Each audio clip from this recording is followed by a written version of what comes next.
السلام علیکم ورحمۃ اللہ وبرکاتہ۔ امید ہے آپ خیر وفیت سے ہوں گے۔ مفید دینی معلومات کے لیے ہمارے چینل کو سبسکرائب ضرور کیجیے۔ نحمدہ ونصلی علی رسولہ الکریم، اما بعد۔ السلام علیکم سامعین، آج میں آپ کو اپنا ایک تجربہ ہدیہ کرنا چاہتا ہوں، خاص طور پر ان لوگوں کے لیے، ان قاریوں کے لیے، ان حفاظ کے لیے جو قرآن پاک پڑھتے ہیں، پڑھا ہے، پڑھاتے ہیں اور نماز کے اندر، نوافل کے اندر، تراویحوں میں سنتے سناتے ہیں۔ ان کو اپنا یہ تجربہ ہدیہ کر رہا ہوں تاکہ میری بھی آخرت بن جائے اور ان کی بھی آخرت بن جائے۔ بہت سے لوگ پریشان رہتے ہیں، حفاظ اس پریشانی کا شکار ہو جاتے ہیں کہ ہم سپارہ بہت یاد کرتے ہیں، جو سنانا ہوتا ہے تراویحوں کے اندر، تراویحیں پڑھانی ہوتی ہیں، سپارہ یاد کیا ہوتا ہے، دور کیا ہوتا ہے، سنا سنایا ہوتا ہے، ایک دوسرے کو اچھا خاصا یاد ہوتا ہے، لیکن جب تراویحیں شروع کرتے ہیں تو کسی کی 5 غلطیاں آ گئی، کسی کی کم آ گئی، کسی کی زیادہ آ گئی، یعنی اتنا یاد کیا ہوا، دور کیا ہوا ہوتا ہے، اس کے باوجود غلطیاں آ جاتی ہیں۔ تو کافی حفاظ جو ہیں اس بارے میں پریشان ہو جاتے ہیں اور دل چھوڑ بیٹھتے ہیں۔ ان کا یہ عزم ہوتا ہے کہ ہمارا بھی قرآن اس طرح ہو کہ کوئی غلطی نہ ہو، اس طرح ہم سنائیں، اور محنت بھی یقیناً بہت کرتے ہیں، لیکن اللہ تبارک و تعالیٰ سے مانگے بھی ضرور۔ اچھا، تو تجربہ یہ ہے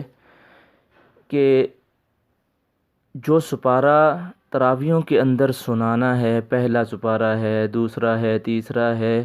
جو سنانا ہے اس کو ایک دن پہلے رات کو عشاء کے بعد تہجد کے نفلوں کے اندر ایک مرتبہ پڑھ لیا جائے۔ زبانی اگر ہم تہجد کے نفلوں کے اندر اور صورتیں بھی تو پڑھنی ہیں اور جگہ سے بھی قرآن پاک کی تلاوت کرنی ہے تہجد پڑھتے ہوئے، لیکن اگر یہی سپارہ جو کل تراویحوں کے اندر سنانا ہے وہ پڑھ لیا جائے گا تو اس سے جو غلطیاں آئیں گی، جو متشابہات قرآن پاک کے ہیں کہ یہاں واللہ علیم بذات الصدور ہے، بما تعملون ہے، واللہ خبیر بما یعملون ہے، کیا لفظ ہے، اس ڈاؤٹ کے اندر پڑ جاتا ہے، اس شش و پنج کے اندر پڑ جاتا ہے کہ پتہ نہیں یہ اس طرح لفظ تھا یا اس طرح لفظ تھا، تو اس وجہ سے وہ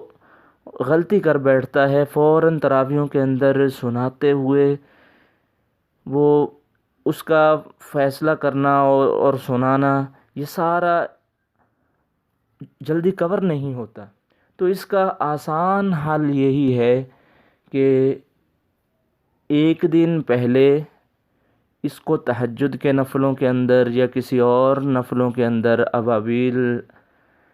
چاشت کے نفلوں کے اندر اس سپارے کی پورے کی تلاوت کر لی جائے، یا کچھ نفلوں کے اندر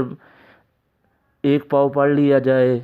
کچھ نفلوں کے اندر دوسرا پاؤ پڑھ لیا جائے، تو اس طرح وقت بھی کم لگتا ہے، اور جو جس جگہ پر ڈاؤٹ ہوتا ہے، یعنی شک ہوتا ہے کہ پتہ نہیں لفظ اس طرح ہے یا اس طرح لفظ ہے قرآن پاک کا، تو وہ بھی مستحضر ہو جاتا ہے، ذہن کے اندر اچھی طرح بیٹھ جاتا ہے کہ نہیں اس طرح ہی لفظ ہے۔ پھر تراویحوں کے اندر اگر آپ سناؤ گے تو آپ کو سنانے کا لطف بھی آئے گا اور آپ کا سپارہ بھی یاد ہوگا، غلطی کوئی نہیں آئے گی۔ مجھے بھی کئی دوستوں نے پوچھا ہے کیا ماجرا ہے کہ ہم تراویحوں میں سناتے ہیں لیکن یاد کرنے کے باوجود بہت سی غلطیاں آ جاتی ہیں. ہمارے ساتھ بھی ایسا ہوتا رہا ہے شروع میں، لیکن اللہ تبارک و تعالیٰ نے یہ ایک بات ذہن کے اندر ڈال دی اور کوشش تھی کہ کوئی غلطی نہ ہو. ہم نے اس کو معمول بنایا تو اللہ تبارک و تعالیٰ نے ہم پر فضل فرمایا. تو اس وجہ سے آپ کو یہ ہدیہ کیا جا رہا ہے، آپ اس کو ضرور آزما کر دیکھیں. ایک تو تہجد کی بھی پابندی، اگر زندگی کا یہ معمول بن جائے، یعنی روز کے نوافل کے اندر 1 سپارہ آدھا سپارہ اس طرح پڑھ لیا جائے تو قرآن پاک ساری زندگی نہیں بھولے گا. اللہ مجھے اور آپ کو قرآن پاک کے ساتھ سچی پکی محبت نصیب فرمائے، اس سے تعلق نصیب فرمائے اور یہ اسے ہماری شفاعت کا ذریعہ بنائے.